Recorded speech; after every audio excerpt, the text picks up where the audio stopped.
Hello, this is Craig, and I'd like to spend a few minutes talking about action games. I've seen some confusion recently, and I'd like to clear it up. What I'm talking about first is a Streets of Rage style beat 'em up. A Streets of Rage style beat 'em up has a field like this. When you see it on your screen, it looks more like this, but we're looking at it from above.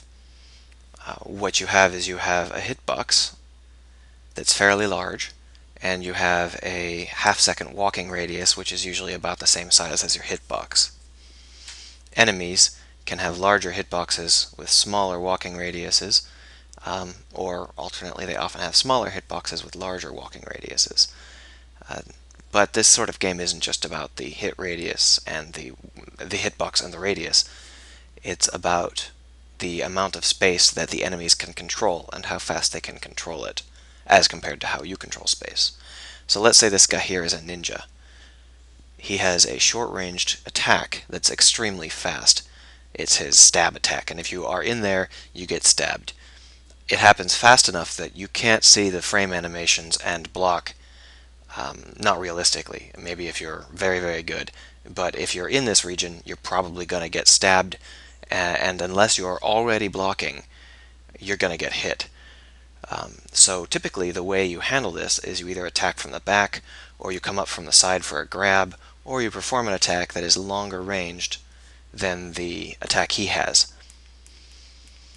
This sort of thing is a fairly common occurrence, but these ninjas will also have other attacks. Let's say they've got a long-ranged flying kick attack. The flying kick attack is much slower, and even a novice player can see the ninja winding up to do it and get out of the way or duck or jump kick to counter it. Advanced players will generally maneuver such that the ninja never even gets a chance to want to fire off that move. They're never in that lane. These bowling lane style attacks go both ways, so the player also has bowling lane style attacks, and it's very, very rare for a player to be able to have any attacks that go vertically or diagonally. This sort of game is all about manipulating the enemy such that their attack patterns, their control zones, don't affect you. So, for example, you might take this ninja and throw him into this big guy so that the big guy can't get off this wide-range death attack he's got. And while the big guy is down, you might walk down here and lure 3 other enemies down. And the whole idea is that you are manipulating the enemies such that their control zones won't hurt you, and your control zones will affect as many of them as possible. It's a fairly standard style of play for this sort of beat 'em up. We can compare this to something like a shoot-em-up, something like Gradius or Darius or Parodius or any other ES. Shoot-em-ups typically have the player with a very small hitbox and a comparatively wide half-second movement radius, although in terms of actual pixels it's probably about the same as a beat-em-up. Enemies will typically have larger hitboxes, and instead of following a specific path, instead of following an arbitrary movement size, they will follow a specific path. The big differences here are that this is a very frail little ship. In a beat 'em up you can get punched quite a lot, but in a shmup you tend to die if you get hit once.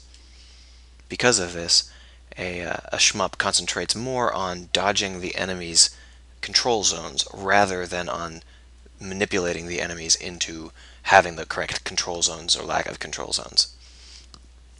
These enemies will usually go away on their own if you just leave them alone, so this is more about survival and dodging enemy attacks while getting off what shots you can, picking priority targets, and so on and so forth. It's a completely different style of play. Normally, these games focus initially on the same kind of bowling lane attacks. However, they quickly add in other attacks, typically 30-degree attacks. You can do other sorts of attacks, such as homing weapons or radius explosions or that sort of thing, but that introduces a lot more chaos to the game, and it quickly becomes a bullet hell situation. That's a fun game style too, but you need to be really good at certain kinds of pattern recognition. The last kind of game I want to quickly go over is the Contra-style game, which has 2D movement similar to either of the other two kinds of games, except that instead of having the ability to move in a circle, you basically are stuck on a plane with a jump. Because of this very restricted movement style, Contra-like games typically reduce the number of enemies and also simplify the enemy's attack patterns so that you can deal with them even when you are a restricted movement. Your large hitbox and frailty means that you have to really concentrate on making sure that the enemies aren't going to hit you.